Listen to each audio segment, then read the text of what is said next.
After his inauguration in 1921, the new governor, Ephraim Morgan, sent state police into the strike zone.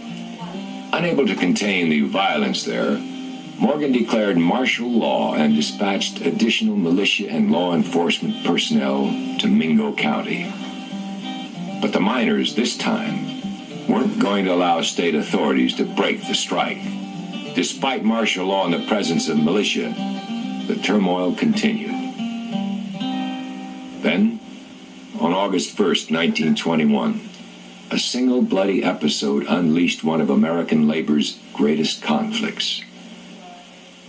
Sid Hatfield and Ed Chambers, both cleared in the Matewan Massacre trial, were called to the McDowell County Courthouse to face charges on a similar shooting. As they and their wives walked up the courthouse steps, 3 Baldwin Felts gunmen emptied their revolvers into Hatfield and Chambers. I looked up and there was 3 men at the head of the steps. And so I immediately pulled the door to and just ran right up there because, like a boy, I wanted to see what was going on and what was happening. So I went up and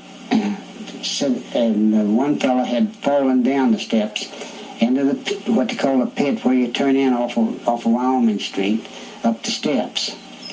And the first landing, there was a man dead there and a woman leaning over him crying.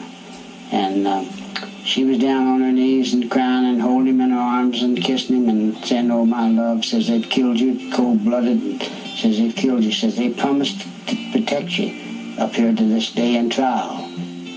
It was a very sad time for the whole area, and I guess at the way I recall, because I was at the funeral, and I think that was the largest funeral that I had ever been a part of.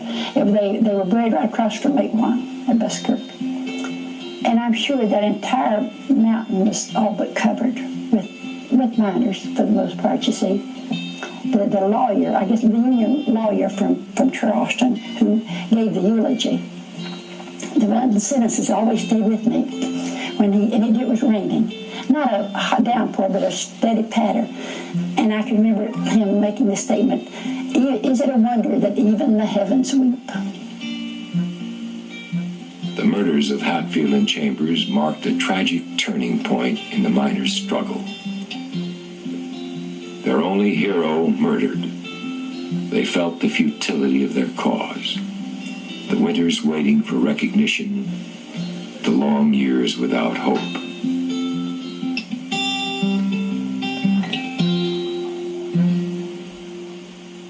Six days after the murders of Hatfield and Chambers, Frank Keeney called for a rally of miners at the state capitol. The size of the turnout was a surprise. Approximately 4,000 to 6,000, 7,000 miners meet there with, and he listens to speeches by Mother Jones, by Frank Keeney. Keeney goes in to ask the governor to protect the union organizers he's sending into Logan and Mingo counties. In other words, just give us our rights. When the governor refused to meet with him, that's when Keeney comes out before the miners, tells him, "You have no rights in this state, therefore you have no recourse except to fight." And tells him to go home to wait the call to mobilize. The call couldn't have come soon enough for the coal miners, and their intentions were clear. They wanted to free the strikebreakers and union organizers in Logan and Mingo County jails. They wanted to break Don Chafin's control over Logan County.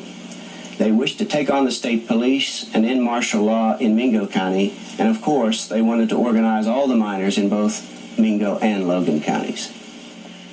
Keeney's call for mobilization came on August 21st, 1921.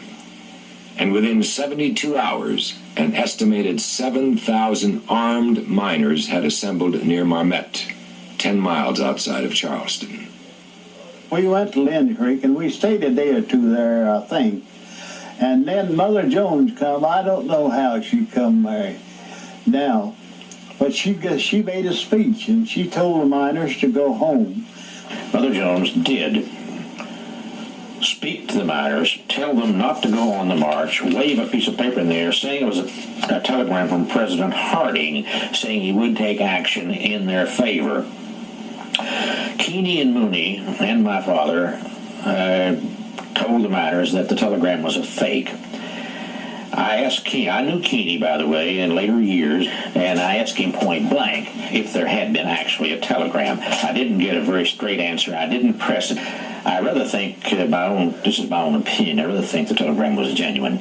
But in any case, the miners believed it was not. And whatever they believed, they did go on the march without question. On August 24th, the Army began the 70-mile march to Logantown, its first objective. The miners who took part in the March on Logan were a fully trained, highly disciplined Army. Frank Keeney was the unofficial leader of the March on Logan. They had a journalism oath, Bill Blizzard. Other than those two, all the officers of the March on Logan were World War I veterans. They brought in World War I veterans to train the miners. They taught them troop movements. They taught them flank formations or flank movements. They formed squadrons. They also developed a way to dress to recognize their own soldiers. That'd be a red bandana around the neck and jeans. As the miners made their way from town to town, their ranks swelled. To the people along the way, it was an unforgettable sight. A lot of people wake up at morning, their porch would be full of miners laying there sleeping where they's on the march. And my mother and my two eldest sisters, they cooked and prepared food, and my daddy carried it to the miners. Some of them had on their service uniforms, OD uniforms. And most of them had on coveralls, and they had a red bandana handkerchief around their neck. I remember that. And for that reason, they call them rednecks. I can remember this particular family with a large man, his wife with a large family, running, all but running. And I knew the expression was, there's a blue million of them coming from Black Bear Mountain. Old men, young men, and middle-aged men. Men with automatic, the latest rifles that you could buy, and men with all muzzle loaders. I don't know, there were thousands around here, but they were coming in from Illinois, Pennsylvania, and Ohio. The miners was. And they told the government if they didn't open up Logan County that they were going to open it up themselves and blow it away. Every little river must go down to the sea. All the slaving miners in our union will be free. Gonna march to Blair Mountain, gonna whoop the company, and I don't want you to weep after me. Back in Charleston, state officials knew they had lost control of the situation. Governor Morgan wired President Harding, urging him to send federal troops to suppress the rebellion. Harding issued a statement ordering the miners to stop and sent World War I hero General H.H. Bandholtz to the scene. Bandholtz and Governor Morgan then called in Frank Keeney and gave him an ultimatum. Either the miners stopped their march or they'd face federal troops. If that happened, Keeney and other Union leaders would be tried for treason. The following day, Keeney and Fred Mooney, also of the Union leadership, set out to overtake the miners' army in the little town of Madison, halfway between Charleston and Logan. There, Keeney and Mooney assembled the leadership of the miners' army in a baseball park, and Keeney made his famous speech to the miners' army. He told them that now they were no longer fighting just the governor of West Virginia or the sheriff of Mingo or Logan counties. They were fighting Uncle Sam himself, the United States Army, and President Harding. They had to turn back, he said. It was for their own safety, for the future of the Union. In fact, the entire Union could be in serious jeopardy if they didn't turn back. The miners listened quietly. Gradually, they began to accept this advice. That afternoon, somewhat reluctantly, they turned around and headed home.